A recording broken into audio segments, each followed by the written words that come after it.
どうもこんにちは、ゆきこです。今日はですね、ストリーミング DJ を考えようの回です。先日、大手ストリーミングサービスの Apple Music がレコードボックスとセラト DJ で解禁されたじゃないですか。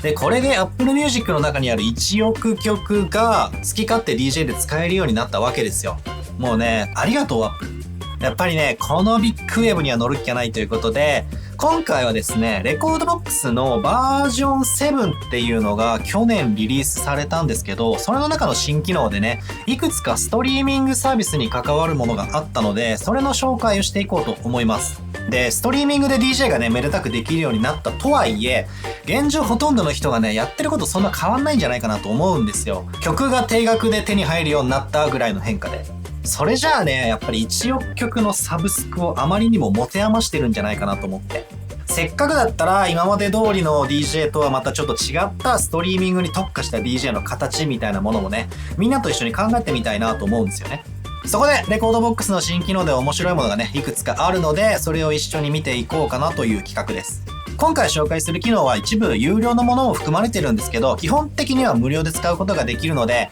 よかったらね、皆さん試してみてください。一応ね、Apple Music の基本的な使い方のところから触っていこうかなと思っているので、これから Apple Music 使って DJ やってみたいんだよねって考えてる人もね、よかったら参考にしてみてください。ということで、早速、最初はね、レコードボックスと Apple Music の連携のところからやっていきたいと思います。Apple Music との連携ができるようになったのが、レコードボックスのバージョン 7.1.0 からで、それがリリースされたのが、この前の3月とかなんですよ。なので、まだ 7.1.0 以前を使ってる人も多いと思いますし、その場合はアップデートからしてください。レコードボックス起動するとね、アップデートの画面がポーンと出てきたりとかすると思うんで、そこから行ってもらったりだとか、あとはレコードボックスのバージョン6とか、使ってる人なんかは、新しくね、レコードボックスのバージョン7をダウンロードしないといけないので、ホームページまで行ってバージョン7をダウンロードし直してください。曲のデータとかはね、引き継いでくれるんで大丈夫です。で、アップデートが済んで、レコードボックスを起動したら、左端に Apple Music のロゴがあるので、そこを押すとログイン画面に入ります。そこからログインを行ってください。ここに Apple Music が表示されていない場合は、設定から表示、レイアウト、メディアブラウザからこの Apple Music のところにチェックを入れてください。これで Apple Music が使えるようになります。早速曲をレコードボックスのプレイリストにまとめていってみますか。方法は至って簡単ですね。Apple Music のランキングだったりプレイリストだったりで、自分の好きな曲を見繕って検索してもいいですし、とにかく自分が使いたい曲を見つけたら適当にレコードボックスにプレイリスト作っちゃって、で、そこにドラッグ&ドロップするだけですね。プレイリストに移すと自動的に曲の解析もやってくれます。こういうプレイリストを作るときにね、こんな感じのサブウィンドウを開いておくと、プレイリストへの移動がスムーズなのでおすすめです。サブウィンドウはここのボタンでオンオフできます。ウィンドウが2つになるので曲の移動がめちゃくちゃしやすいですね。縦割りのウィンドウもここから作れるんで、お好みで使い分けてください。Apple Music のプレイリストごとインポートしたいときは、このプレイリストとして保存をクリックすれば丸ごと保存してくれます。これでまとめていくのもありですね。あとは読み込んだ曲に Q を打っていったりとか、メタ情報を入力したりとかすれば OK です。こんな感じで Apple Music の曲をプレイリストにまとめていってください。基本的にはね、こんな感じでやってくれれば大丈夫だと思います。やってることはね、今までとそんな変わんないですね、やっぱり。外部のサイトで欲しい曲を見つけて、それを DJ アプリにレコードボックスにインポートして楽曲整理をしていくっていう形。この流れが一般的だと思います。さて、こっからですね、レコードボックスの新機能を触っていきたいなと思ってるんですけど、今ね、さらっと触ったんですけど、実はレコードボックスの7になってからストリーミング用の新ブラウザができてます。ビジュアルベースによる直感的なブラウズ体験、ストリーミングサービス用の新ブラウズ。これですね。ストリーミングサービス各社が提供する楽曲をアーティストの画像やアルバムのアートワークを中心に表示できるようになりました。ビジュアルベースによるより直感的なブラウズ体験を実現。アートワーク中心で見やすくなったよっていうことですね。パッと見で見やすいのはいい感じ。で、重要なのはね、この後です。各アルバム、プレイリストのアーティスト名やレーベルなどのリンクをクリックするだけで関連する楽曲も一覧で表示されます。これね、実はね、見てみるとわかるんですけど、アーティストとかジャンルとかをクリックできるようになってるんですよ。クリックするとそのアーティストに飛べたりします。これめちゃくちゃ良くないですか？ジャンルとかに飛べるのも熱い。タイトルクリックすると視聴もできます。Apple Music にはないんですけど、ビートポートの場合だとレーベルの記載もあったりするので、その曲を出してるレーベルにも飛ぶことができるんですよ。レーベルごとに出してる曲の雰囲気とか結構違ったりとかするので、僕はレーベルで探したりとかよくするんですけど、だからね、この機能めちゃくちゃ嬉しい。もう曲を掘るっていう作業自体がレコードボックスでできるんですよ。曲を掘るところから急打ちしてプレイリストにまとめて、で、最後を DJ に使うっていうところまで全部レコードボックスでできるようになってます。めちゃくちゃ助かる。これだけ気軽にできたら結構 DJ 中に曲をこう掘りながらかけていくっていうこともできたりしそうですよね。ストリーミングならではのやり方で突き詰めると面白そう。このブラウズ見やすくていいですよね。アートワーク中心になってるので、普通のストリーミングサービスで曲探ししている感覚で使えるし、めちゃくちゃいい感じ。他のサイトにわざわざ出向いて曲を探しに行くっていう機会はまあ減るでしょうね。で、次に紹介する機能も曲を掘るっていう作業を効率化してくれるような機能なんですけど、ストリーミングレーダーっていう機能が新機能として追加されてます。これですね、コレクションやストリーミングサービスの中から楽曲との新たな出会いをナビゲート。コレクションレーダー、ストリーミングレーダー。この2つです。今回はね、特にストリーミングレーダーについて言及します。任意の楽曲を選択すると、それに類似するものをコレクションやストリーミングサービス上にある数千万曲の中から抽出。契約している複数のストリーミングサービスを横断して楽曲を探すことも可能です。へーっていう感じだと思うんですけど、さっき新ブラウザの時に話した曲の掘り方って曲のメタデータを頼りに探していく方法だったじゃないですか。要は文字情報ですね。アーティストの名前だったり、レーベルの名前だったり、ジャンルの名前で絞り込んでいくっていう方法です。まあ、上から下まで全部聞いていくぜっていうパワー系の人でなければ一番オーソドックスな方法かなと思うんですけど、ただこの方法だと欲しいアーティストさんとか深掘りしたいジャンルとかを掘っていくときには使えるんですけど、そうじゃなくてこんな感じの曲とかこの曲に似た雰囲気の曲が欲しいなっていう時あるじゃないですか。この曲の雰囲気めちゃくちゃ好きなんだけど、こういう感じの曲出してるアーティストさん他に誰かいないのかなみたいな、そういう時に使える機能です。なかなかね、いいですよこの機能。今まで欲しかったのになかったなっていう感じの機能です。レコードボックスのトラックサジェスチョン、ここにストリーミングレーダーが入ってます。曲がデッキに読み込まれている状態でここのストリーミングレーダーを開くと、レコードボックスがその曲と類似した曲を100曲提案してくれます。これね、ランクって書いてありますけど、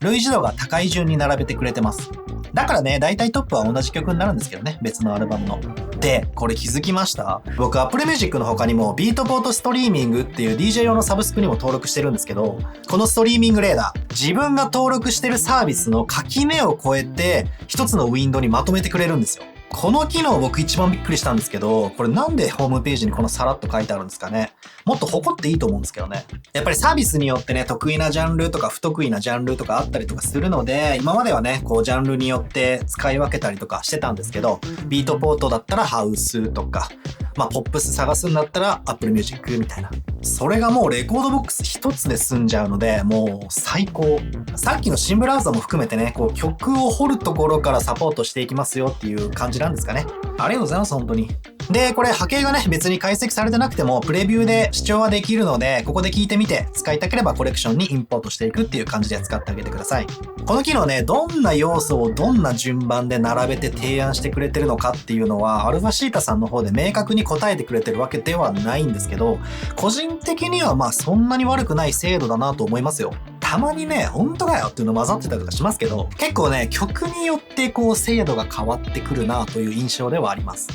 あとね、ちょっと要望を言わせてもらえるのであれば、ここからもね、リンクで飛べるようにしてほしいな。リンクがついてるのがね、さっきのストリーミング用のブラウザだけなので、もっとこっちにもつけてくれたら、掘る時の自由度が増すんだけどね。まあでもあんまり複雑にすると DJ 中にリンク踏んじゃったりとか、こう探してて迷子になったりとかっていうこともするから、まあ難しいっちゃ難しいのかもしんないね。ここのストリーミングレーダー以外の項目はレコードボックスのコレクションの中から提案してくれる機能ですね。同じように似た曲とか近い年代とかムードとか同じアーティストのレーベルの曲とかをコレクションの中から順位付けて提案してくれます。これもプレイリスト作る時とかに活用したいですね。まあでもこのレーダーの真骨頂はやっぱりストリーミングですよ。Apple Music の1億曲の中からこう似た曲を探し出すなんて人の手じゃもう至難の技じゃないですか。とんでもなく膨大な曲数のライブラリーを誰でも手に入れられる時代なので、こうやって DJ アプリの方でどんどん効率化していくのはすごい嬉しいですね。で、最後、効率化っていう面でストリーミングサービスと相性良さそうだなって個人的に思う機能を紹介しようと思うんですけど、それがこのインテリジェント Q クリエーションです。名前がもう賢そう。インテリジェント Q クリエーション。これはね、Q 打ちを自動化してくれる機能ですね。もうついに仕込みも自動でやってくれるのかよっていう。これかなったらめちゃくちゃ楽ですよ。Q 打ちから解放されるわけですからね。それだけじゃなくて、今回この機能を紹介しようと思った理由は、ストリーミングサービスとの相性が特に良さそうだなと思ったからなんですよ。せっかく Apple Music みたいな膨大な曲数のライブラリを手に入れたので、お客さんのリクエストにもどんどん応えていけるわけだし、その場でヒットチャートを除いて受けの良さそうな曲かけたりとかもできるわけじゃないですか。だから自分がQ打ちしてない曲をかける機会が増えると思うんですよね。そんな時に新しく曲を読み込んだ瞬間にQ打ちまで全部やってくれたら良くないっていう話です。可能性広がる感じしません？僕はします。ただね、精度はね、正直言って現状微妙です。というか、相当難しい話ではありますからね。一応曲の展開ごとに Q を打ってくれるっていう機能みたいなんですけど、ハウスとかはね、僕のやってみた限りでは、割と良さそうでした。比較的ね。ただ、ポップスとかになってくるとね、ちょっと難しそう。展開がはっきりしてない曲とか特に、なんか変なところに Q 打ってあったりとかしますね。今後の進化に期待っていう感じなんですけど。この機能無料版のレコードボックスでも使えるんで、僕もね、ちょっと今情報が欲しいので、皆さんぜひね、使ってみてほしいなと思います。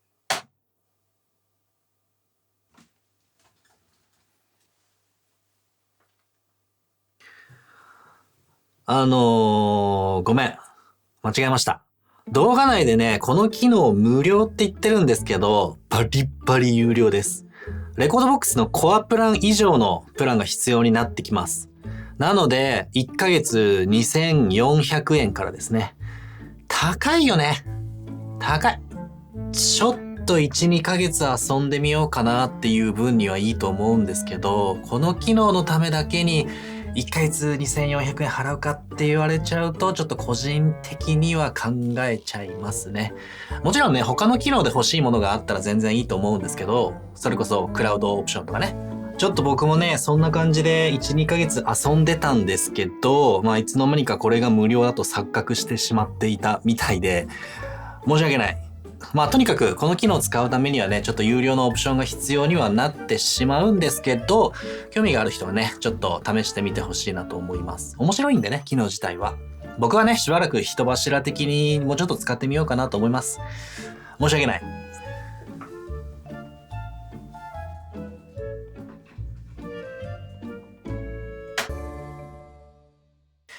ちょっとやってみましょう。レコードボックスの環境設定から解析で Q 解析にあるインテリジェント Q クリエーションですね。これの解析時に Q を設定するをオンにすると曲を解析した時に自動的に Q を打ってくれます。で、オートとマニュアルがあるんですけど、このオートがレコードボックスが Q ポイントを自動でね考えて打ってくれるモードで、さっき言った展開ごとに自動で打ってくれるモードです。それとこのマニュアルが曲の最初から一定間隔で Q を打ってくれるモードです。今日はね、せっかくなのでオートでホット Q を試してみましょうか。ここにハウスの曲を用意したので、これを実際に打っていきます。今回は打つ Q の数を4つに制限してみます。で、これで解析してみると、こんな感じで一瞬で Q を4つ打ってくれます。展開ごとになんとなく打ってくれてる感じがわかりますね。全く使えないわけではないかなっていう感じです。これ打つ Q の数はね、少なめに設定しておくことをお勧めします。8つとか設定しちゃうと、無理やり8つねじ込んできたりとかするので、最低限の数にしておいて、足りない分は自分で手動で足していくっていう形がいいんじゃないかなと思います。なんか適当にランキングからとかやってみますか？じゃあ適当にチャート行って、トップトラック行って、はい、できましたね。じゃあちょっと聞いてみる？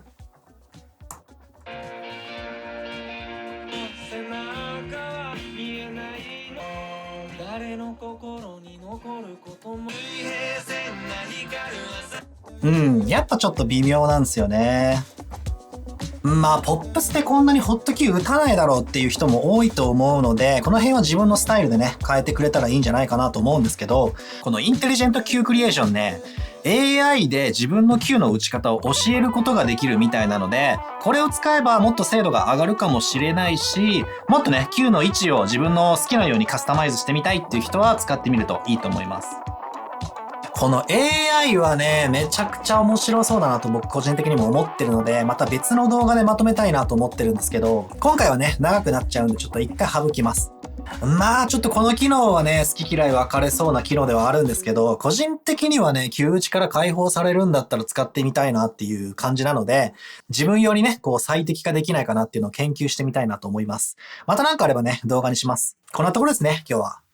今回はね、レコードボックスのバージョン7の新機能の中で、ストリーミングにちょっとフォーカスして話してみました。ストリーミングの登場でね、またこれから DJ の形がガラッと変わってくるんじゃないかなっていう話をしたかったわけなんですけど、今までみたいにこう自分のプレイリストをまとめるんじゃなくて、例えば Apple Music のプレイリストを使うようになるのかなとか、もっとランキングからこうポンポンポンポン出していくみたいな、そんな瞬発力のある DJ の仕方に変わるのかなとか、まあいろいろ妄想をしてみているんですけど、皆さんはね、これからどうなっていくと思います？